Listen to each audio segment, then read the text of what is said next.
how do you actually know your reasoning is valid? I mean, seriously, take a second and think about that.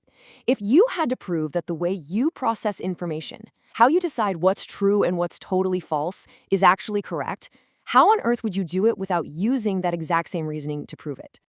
Well, welcome to the epistemological deep end. Today, we're diving into an explainer on a fascinating and honestly highly provocative documentary called How to Answer the Fool. We're going to objectively unpack the film's core arguments. And let me tell you, these arguments challenge the very foundation of how we debate reality, logic, and religion. Now, we're not here to take sides, but rather to take a really close look at this totally unique framework for argumentation. Okay, let's dive right into this. The specific concept we're breaking down today is known as presuppositional apologetics, and it is a massive paradigm shift in the world of debate. It literally turns traditional arguments completely on their head. So here's our roadmap for this explainer. We'll start with a new apologetics paradigm, look at the problem with evidence, explore the foundation of knowledge, examine the trap of absurdity, break down the two-move checkmate, and finally, uncover the ultimate goal.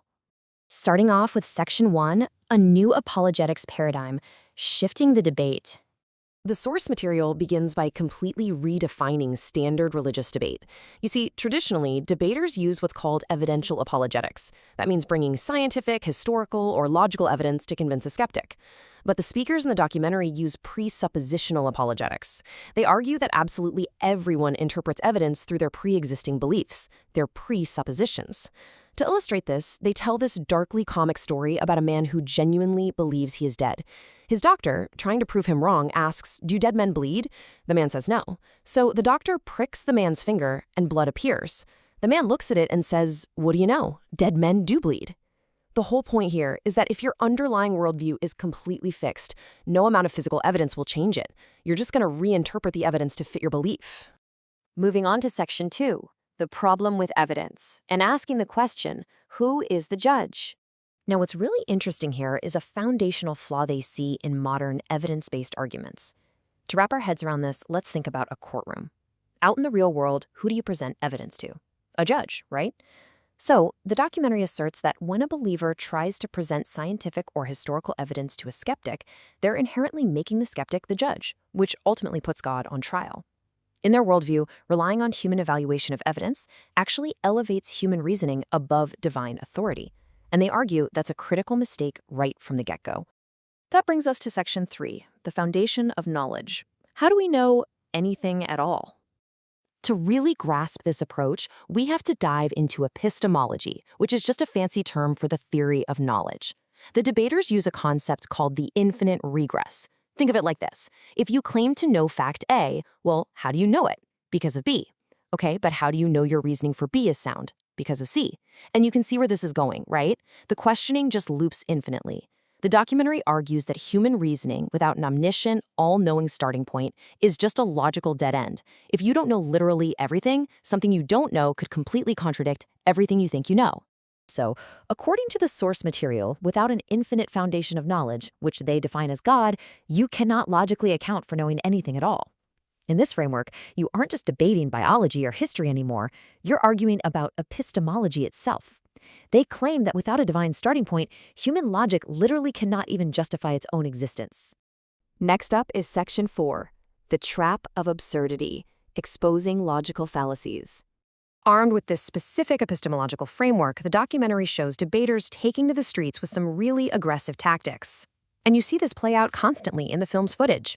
A skeptic will say something like, "Nobody can have certainty," and the debater will immediately fire back, "Are you certain of that?" Or a skeptic says, "I could be wrong about everything I claim to know," to which the debater asks, "Could you be wrong about that?" It's fascinating. They systematically corner their opponents into making self-refuting statements, effectively springing a trap that exposes the paradox of claiming it's an absolute truth that there is no absolute truth. Now, to explain why skeptics can still successfully do math, perform science, and use logic, the debaters use this really vivid stolen police cruiser analogy. Imagine you're speeding, and you get pulled over by a guy wearing a stolen police uniform, driving a stolen police cruiser. You wouldn't sit there and argue with him about the speed limit, right? You'd point out he has no actual authority to pull you over in the first place. The film claims that when skeptics use logic, science, and a standard of morality to argue against religion, they are effectively driving God's stolen cruiser. They're borrowing concepts that, according to the documentary, only make sense within Christian worldview simply to argue against it. Which leads us right into Section 5, the two-move checkmate, a practical debate strategy.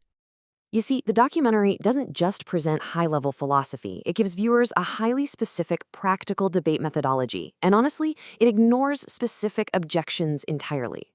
Let's say a skeptic asks, how did Noah fit all those animals on the ark? The debater isn't going to pull out a calculator and start crunching square footage or discussing animal species. Nope. Move 1. State the skeptic's worldview contradicts the premise. Then, move 2. Attack their fundamental basis for truth itself by asking, where do you get truth without God? It forces this massive tactical pivot, completely shifting the burden of proof away from the specific Bible story and right onto the skeptic's ability to justify their own reasoning. Finally, we reach Section 6, the ultimate goal, the purpose of the apologetic. So, what's the actual purpose behind this highly confrontational rhetorical style?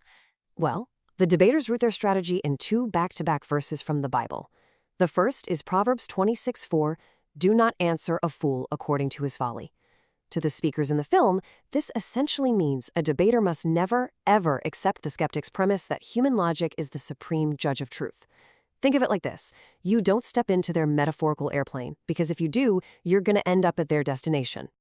But then, they juxtapose this with the very next verse, Proverbs 26:5. Answer a fool according to his folly, lest he be wise in his own eyes. This part of the strategy justifies briefly stepping into the skeptic's worldview, answering them according to their folly, specifically to expose its inherent absurdity. You momentarily adopt their logic just to show them how it completely collapses in on itself. So the absolutely crucial point here is that the stated goal in this documentary isn't merely to win some intellectual debate about historical facts or biology. The goal is to entirely dismantle the opposing worldview from the ground up. They aim to strip away the opponent's intellectual security, which prompts a total crisis of truth. It leaves them with what the film frames as a stark choice: divine revelation on one hand, or sheer absurdity on the other. Which brings us right back to where we started, looking at this inescapable philosophical trap presented in the film. Whether you personally agree with their theological conclusions or not, the epistemological challenge they pose is a really fascinating one to wrestle with. So, as we wrap up this explainer, I want you to ask yourself, could you be wrong about everything you claim to know? And if you say no, how exactly do you know that for certain? Keep questioning, keep learning, and thank you so much for joining me for this explainer.